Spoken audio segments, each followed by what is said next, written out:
استان کرمانشاه به عنوان مرکزیت غرب کشور دارای تراز تجاری خوبی با کشور عراق. 6 ماهه گذشته 451 میلیون دلار کالای صادراتی به وزن 1,800,000 تن به بیش از 20 کشور دنیا به ویژه کشور عراق صادر شده. در این بازار داغ و پر رونق یکی از کلیدی‌ترین ارتباطات ایران و عراق ترانزیت سوخته که اتفاقات جالبی رو رقم زد. 2,400,000 تن در واقع کالاهای ورودی سوختی از قبیل نفتا و مازوت.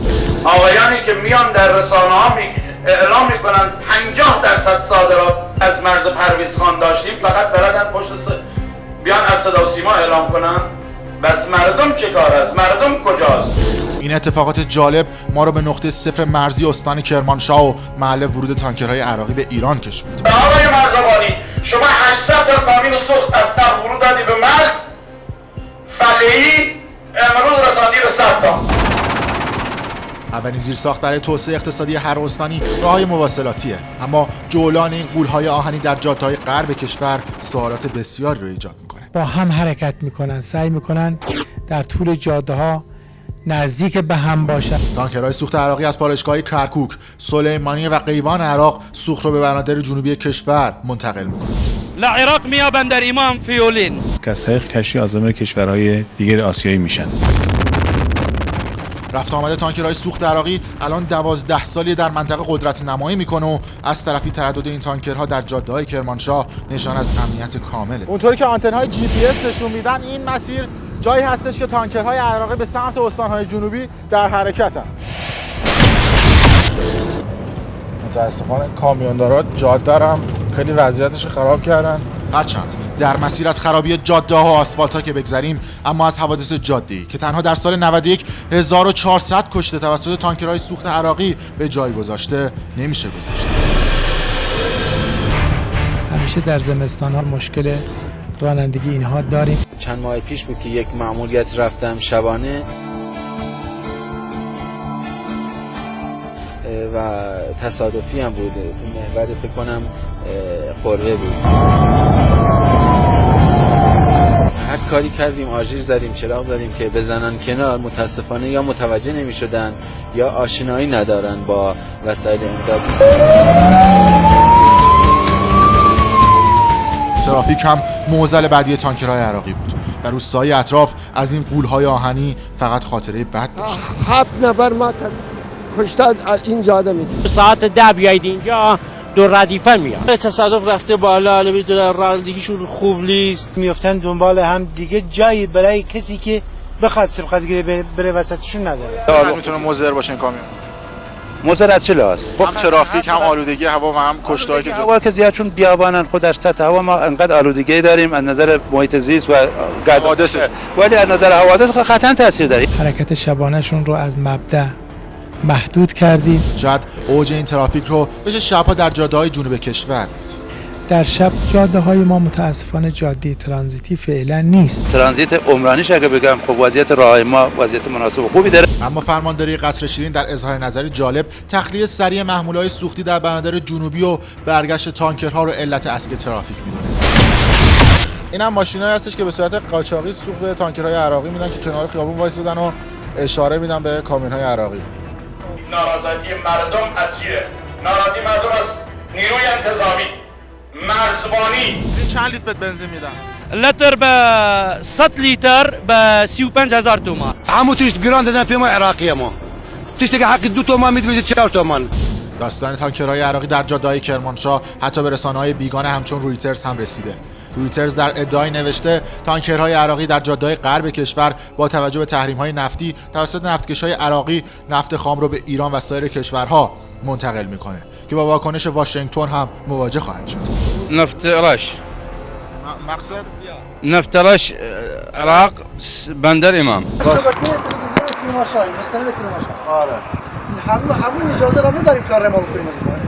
خبرگزاری رویترز میگوید ایران با دور زدن تحریم‌ها توانسته صدها هزار تن سوخت صادر کند. این خبرگزاری اعلام کرده که ایران با استفاده از شرکت‌های کوچک در بنادر امارات متحده عربی تحریم‌ها را دور زده و فرآورده‌های نفتی از جمله نفت کوره صادر کرده. این گزارش اضافه می‌کند در ماه‌های اخیر ایران با این روش ماهانه بین 200 تا 400 هزار تن نفت کوره فروخته. قرار حمله کنید؟ ولی میریم عراق بار چیز میزنیم، نفتا بار سوخته. نفت میبرید کجا؟ میاریم ایران. چندی بعد هم مقامات کردستان عراق در روزنامه شرق الاوسط خبر رویترز رو تکذیب کردند و اعلام کردند فقط نفتگوره از ایران به بازارهای جهانی ارسال میشه. این ادعا در حالی که ایران سومین تولید کننده نفت اوپک در دنیا و نیاز به نفت خام عراق نداره. آمارهای ضد و نقیضی از سوی مسئولین از ورود و خروج تانکرهای عراقی به ایران اعلام میشه. از 250 تا 300 تانکر وارد خاک جمهوری اسلامی میشن و به همین تعداد هم خروج میخوره. هفته گذشته ما آمار گرفتیم روزانه 20 تا ماشین سنگین نمیاد تو. 20 تا نمیاد تو، بسیار. در حدود همین 300 تا تانکره که الان داره عملیات. اگر انتهای این جاده رو ببینید متوجه میشید که روزانه 300 کامیون و تریلی حمل سوخت وارد کشور میشه. استانداری و بله با نمایندگی قصر شیرین یه حالا صحبتی شده و اینا درست. بحث تردد ناوگان ترانزیتی در واقع آمارش بسیار پایین آمد.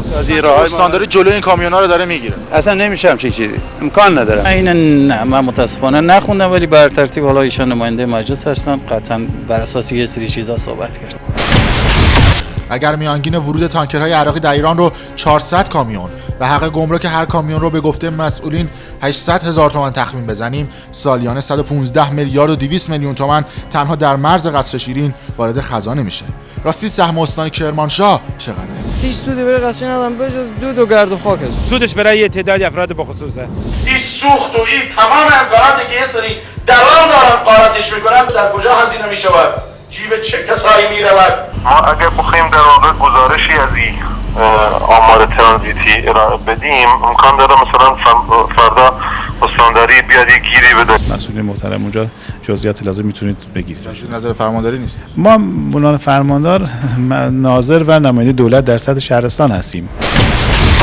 کرمانشاه قطب نفتی غرب کشور واقعا هست. بر اساس قانون برنامه پنجم توسعه در ماده 132 اومده که دولت 2% از درآمدهای نفتی رو به استانهای نفتخیز در جهت توسعه و عمران پرداخت میکنه.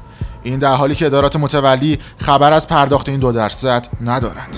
ما نفر ارشد استان هستید، چقدر ما دریافت داشتیم از پول نفت؟ ما الان از پول نفت تخصیص اعتبار برای از ردیف نفت مبلغ خاصی دریافت نکردیم. 2% از پول نفت به استان ما داده میشه؟ بله داده میشه. من قطعا میگم نگرفتیم هنوز. به عنوان اینکه واقعا از استان ما میان جاده ما رو خراب میکنن، آلودگی ایجاد میکنن ولی حق ترانزیت نمیدن. پیگیر هستیم. 2% از پول نفت چند درصد اختصاص دارن به استان کرمانشاه؟ تخصیص اعتبارات عمرانی شامل هم استانی هست هم 2% درآمد نفت و گاز که هم بین 40 تا 50%. پس تو گمرکی چی نمیدن؟ نه خیر. سودش کجاست بازارچه؟ من نمیدونم دستی کیه. اینا اعلام کنن با میگن 8 میلیارد بدهی، سازمان همیاری اینجا میخواد با 8 میلیارد بدهی اینجاست. بس سودی بازارچه دستی کیه؟ راجع به همین 2% سالیانه در قانون بودجه لحاظ میشه. طبق قانون 2% چیزی نزدیک به 2 میلیارد و 304 میلیون تومان فقط از ترانزیت سوخت سهم استان کرمانشاهه و از طرفی ترانزیت سوخت هم طبق قانون جزء درآمدهای نفتیه، ولی رئیس مجمع نمایندگان استان خبری از پرداخت این پول نداره. حق ترانزیت به استان کرمانشاه داده میشه؟ حق ترانزیت که اخذ نمیشه. جزء مصوبات بوده و هر سال هم دولت در لایحه بودجه میاره. در حالی که نماینده مجلس خیلی قاطع از پرداخت حق ترانزیت حرف میزنه، اما نامه‌ای توسط پخش و پالایش ارائه میشه که نشان از عدم پرداخت حق ترانزیت. بحثی نشده رو بابت این قضیه که یک درآمدی مازاد بر به اصطلاح قضیه به اصطلاح درآمدهای استان از بابت نفت به استان تعلق بگیره. این سیاست کلان کشور است. خیلی مسائل ممکنه منافع یک منطقه را یه مقدار اونجوری که باید و شاید برآورده کنه. خیلی از منافع استان کرمانشاه دیگه ما منافع اون داره ضرر می‌کنه. منافع ملی هم باید در نظر بگیریم. میشه ما از همسایه‌ها بی‌خبر باشیم که کشورهای ترکیه و جای دیگه بیان بازار عراق بگیرن. در حالی که معاونت عمرانی استانداری دم از رقابت با کشور ترکیه میزنه، مسئولین کشور عراق در خبرگزاری ورد بولتن ترکیه چند سالی که ورود تانکرهای عراقی از کردستان عراق به ترکیه رو غیرقانونی قاچاق اعلام کردند.